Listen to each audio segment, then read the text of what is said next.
Stitch Cuties, I'm Brittany with Stitches of Love Quilting, and in this tutorial we are going to make block 7, the flower pot and gloves block of our Garden Moments quilt. So first things first, as always, you're going to get your fusible batting ready. You're going to get your background fabric ready. The background fabric comes in your kit. And then on the left here, you can see I have all my applique pieces laid out in order of appearance numerically. So you can see what I've done is I've looked at steps 8 through 15, and I know the order the pieces are going to show up in my embroidery file, and I've laid them all out in that order. Then on the side, I've also organized my thread colors, so I'm ready to go. So without further ado, let's get going. With the white thread in your machine, the first step, as always with this block of the month for the Garden Moments, it gives you 2 outlines. The first one, or the inner one, is the one that shows you where you're gonna put your fusible batting. The outer one is your trim line eventually, and that's where you wanna make sure your fabric covers all of that. So let's get these 2 pieces, and we're gonna put it in place. You'll notice I always turn my hoop so that it fits on my Steady Betty. We are going to put our fusible batting, the fusible side up, because we want it to fuse with our fabric, not the stabilizer. And then our background fabric, you just plop right in place. And you don't have to do anything with the fabric that comes in your kit. It's already cut much larger than you need, and you don't need to trim it down until after we're done with the block. So before I tape this in place, I'm gonna hold it, and I'm going to fuse my fusible batting to the background. There we go. And then I'm just gonna use tape to hold this in place for the first step. I use my 3M transport tape. You can order this from Amazon. Pretty inexpensive, and you get a ton of rolls. I think you get like 6 rolls. And then once we put this in place, we're gonna continue with white thread for the first several steps. So we'll put this back on, and now we're gonna get our first round of applique outlines for us. Okay, so you can see that you have your quilting completed. Your trim line is stitched, where you're ultimately gonna trim your block to the 7.5 inches. And then we have our first round of applique outlines. So as always, we're gonna put them down in numerical order. So first up, number 1, our hand. So we'll put this right in place and press it with your iron. Now the iron that I love to use is this Steam Fast Travel iron. It's great. I've used the same one forever. Mom gets mad that I don't clean it enough, but I just love it. Now we're gonna put piece number 2 in place. There we go. Number 3, which is the cute striped seed packet. There we go. And that goes right there. It does overlap on your glove and the little stick that's holding it. And then we're going to put a few pieces on down here. So we have our pot, which is piece number 10. Isn't this cute fabric? It's the Lori Holt line of fabrics from Riley Blake. There we go. Give this a press. And now we have piece number 16, which is the little green stem. There we go, right in place. So nice. I love having these cut out. And now number 17.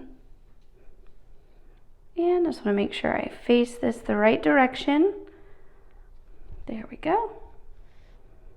Okay, so now when we put this back on, still with our white thread, the machine is going to give us our next round of applique pieces, which will be step 10. Okay, so we have our next round of applique outlines, and we are on step 11. We're going to iron pieces 4, 5, 13, 14, 18, 19, and 20. Again, I have a little pile in numerical order, so I don't have to think about anything. I highly recommend doing the same. So we're gonna put piece number 4 in place. Now we're gonna do number 5. And remember, on our placement guide, if you put your laser cut piece right on top of the placement guide, you can draw your arrows. Let me give you a quick reminder of that. So right here, the way these 3 are 3 on the top and 2 on the bottom lay out, When you put this right in place, draw the up arrow, and that way you know the direction it needs to be on your piece in your embroidery hoop. So simply take the backing off. Piece number 5 goes right here. There we go. Now we're going to move down to the bottom. We're going to put the stem in place down here. There we go. And again, if you have one of those little 4-in-1 essential tools, I'll show you mine. I highly recommend using that so you don't burn your fingers. This is a great little tool I'll probably use, especially when we get to the little circles. Now we have number 14, so that's the flower on the side, right here. And right in place. Again, those little arrows are helpful. There we go. And now we're gonna do our leaves. So we have leaf number 18, which is the one sticking out on the far left. And just make sure you turn your leaf the right way. They're not symmetrical leaves. Each leaf is different. Then our next leaf, number 19. My little iron is turning. I didn't remove my tape yet, and I think I should, so I am gonna take that off in just a second. Where I hold my piece in place, I like to remove that tape, and I typically do it sooner than I did because I don't want to heat it up and make it sticky or accidentally hit it with the iron itself. There we go. Okay, and our next piece is number 20. This is the final piece we're going to put in place on this step. There we go. And make sure it's right in place and press it. So again, continue with the white thread and we'll move on to the next step. Okay, for this step, we are going to start with piece 6, which is the cute little flower center. Now all your flower centers are exactly the same, but you can still number them if you like. So number 6, and make sure you go in numerical order, especially right here, because the blade of this little shovel goes down before piece number 9, which is a leaf, to give this dimension. So this little handle, shovel, whatever, what is this, a shovel? I have the hardest time with garden tools. Have y'all noticed that in these tutorials? So this piece goes down so that it's over this leaf, and then it's going to be behind this leaf. That gives you a really nice dimension in this block. Maybe an artist like my mom, Julie, would call it movement. You get movement in your block. There we go. So now we're going to do 2 flower centers down here. So I'm going to put both in place at the same time and then give them a press. There we go. And the second. There we go. And press. There we go. Again, if you ever have them in the wrong spot, you can always kind of wiggle it with your 4-in-1 tool. I got them right though. Yay for me. And now we have 2 flowers, number 22, which is this flower on the left. There we go. And then we just have 1 piece in this step, which is number 24, your remaining flower outline.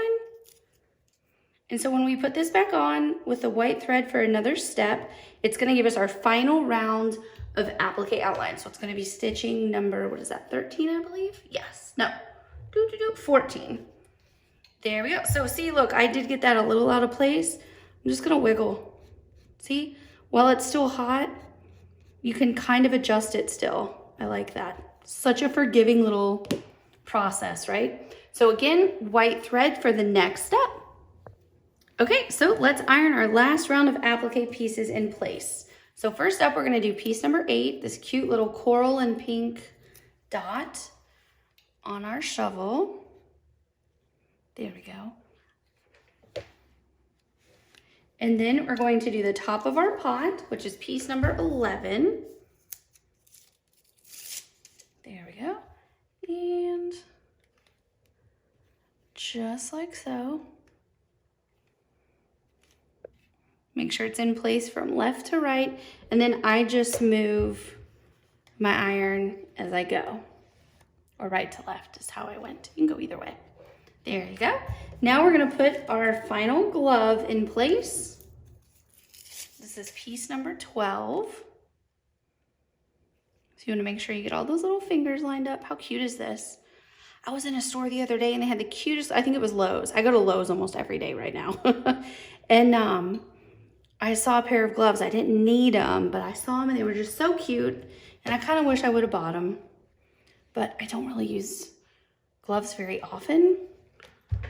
So I figured it wasn't something, you know, I really needed to get.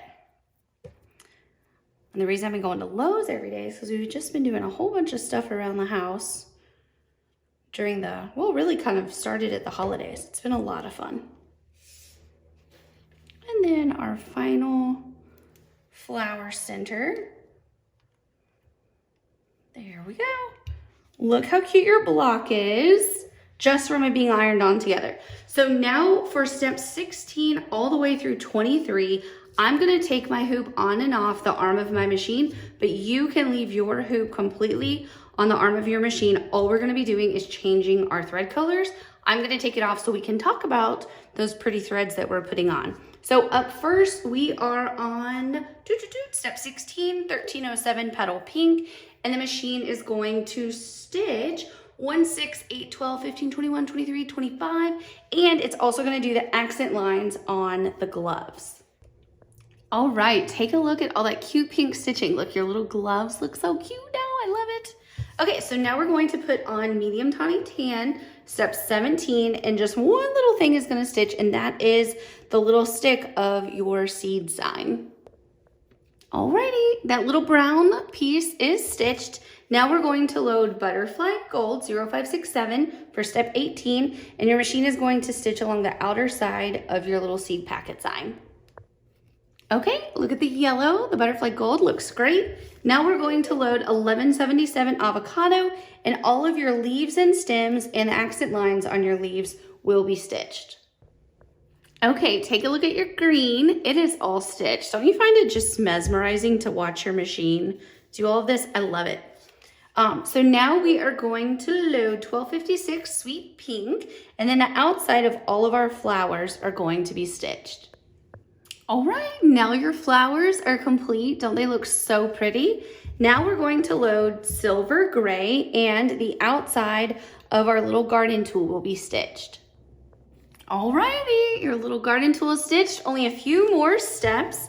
We're now going to load the Dark Sapphire 1253 and the blue of your pot, and then the brim of the pot, or the top of the pot. I don't know my words anymore. What's going on? So your pot and the top of your pot will be stitched in blue. Alrighty, now your pot is stitched. It looks really good. Now we're going to load our final thread color, which is black, and the word seeds will be stitched across the top of your seed packet. Okay, take a look. Your block is done. Let's look from top to bottom. It looks so cute. So now all you need to do, where's the bottom of my hoop? You are simply going to take this out of the hoop, move that over here, and you're gonna tear out your stabilizer, and then you are going to use your ruler and this outside trim line, guideline, to trim your block as instructed in step 24, and then store it in a safe place. And the next month you're making the cute little garden girl. So get ready, you are going to be repositioning a few times on your embroidery machine with that one. I hope you enjoyed making this block, and thank you so much for being a member of the Garden Moments Block of the Month with Stitches of Love. Happy stitching!